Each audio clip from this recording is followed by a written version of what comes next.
battery's gonna freaking die. I plugged in my battery, watched a Michelle Reed vlog. I think we're back in business.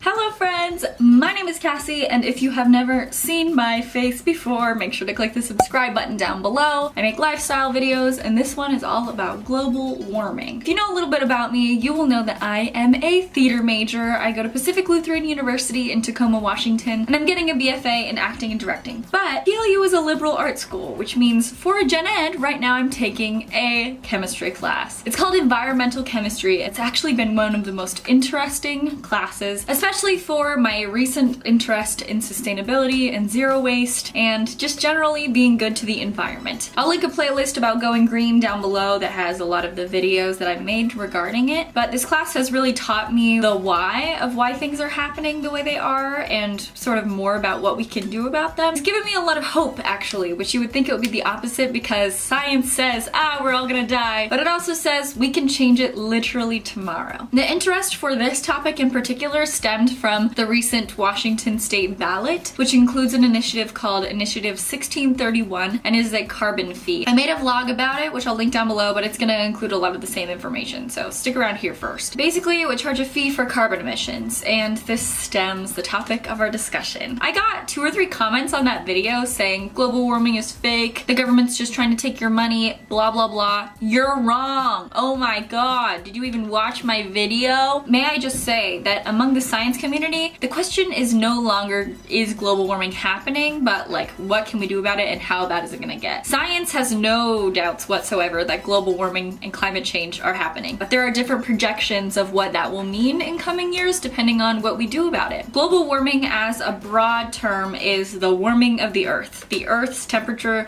rising, and this has various effects, but the reason that the earth is warming is not just because the sun's getting hotter or anything weird like that. It's actually the things that we're putting in the air, and carbon emissions, CO2, carbon dioxide, is one of the biggest greenhouse gases that we are contributing to. It is true that the earth goes through natural ebbs and flows of its temperature. That's why we've had things like the ice age, but it's undeniable when you look at charts of history that right now is worse than it's ever been because human activity is influencing this current peak in temperature of the earth. Back to carbon. CO2 is a greenhouse gas, which is a special type of gas. It is a compound, has 3 atoms, in this case carbon with 2 oxygens connected to it. And basically the way this works is when the sun shines on a carbon molecule, the infrared radiation heats up the molecules in such a way that they start vibrating. In a gas like O2, oxygen, the only thing they can do is vibrate sort of together. They're always in opposition to each other. They can't really get away from each other, so there's nothing that will happen. They'll just move around. When you get a third one in there, they're suddenly vibrating in all different directions, and that is causing the molecules to create and absorb heat. H2O is another really big one. That's oxygen and 2 hydrogens, aka water. When you have these 3 molecules at varying vibration levels, it's called the dipole effect, I believe. I took my test the other day. I hope I did well. I think I did. This molecule is now storing heat. The more CO2 emissions in the air, the more molecules there are to gather heat, and CO2 actually has a pretty long life, which means that that heat doesn't go away for a while. And when we drive our cars and make cheap clothing, we add more and more emissions to the air, which only raises the temperature. Water is also a big greenhouse gas, as I said. One of the great things about ice is that it reflects heat away, but water is blue and it absorbs heat, and then water is water, so it absorbs heat as a greenhouse gas, which makes the ocean temperature levels rise, makes coral reefs die, and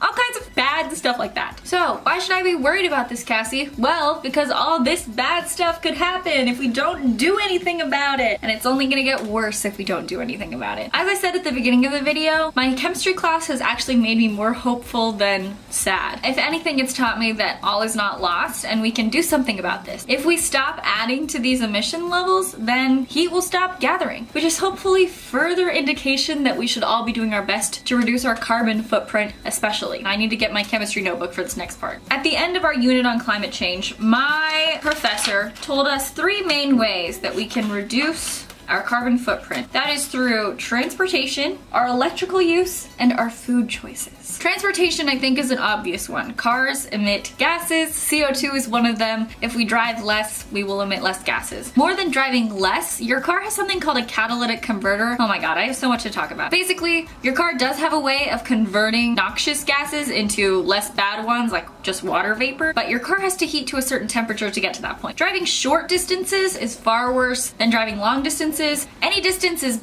bad, but if you're driving a short distance especially, do your best to not drive. Electrical use is a whole other topic, but depending on what state you live in, your electricity may come from something like a coal plant, which obviously has a lot of emissions. Limiting both our electric use and the amount that we support those systems is good. As far as food choices go, this is one that people are gonna comment that I'm such a hypocrite about because I am not a vegetarian or a vegan. I will say though, my friend Duncan recently kind of convinced me to start eating more vegetarian, and I have been actually at school. I'm not perfect. 60% of my meals have been vegetarian since he convinced me, but I'm not gonna tell him he convinced me because I don't want him to be right. I'm so petty, even about saving the earth. I could make a full separate video about most of the topics in this video. Comment down below if there's anything that I talked about that you'd like me to elaborate on. I'm gonna leave some links down below to some articles that we read for my class. One big one that I would look at is the 6 Americas Yale study. It assesses the United States of America's feelings towards climate change. Let me know what you want to know more about. Check out the links down below. Go do something to save the earth. Go do something that makes you happy. I just talked a lot really fast. Thank you so much for watching. Make sure to subscribe. Check out my freaking Instagram, and I'll see you all in the next one. Okay, bye!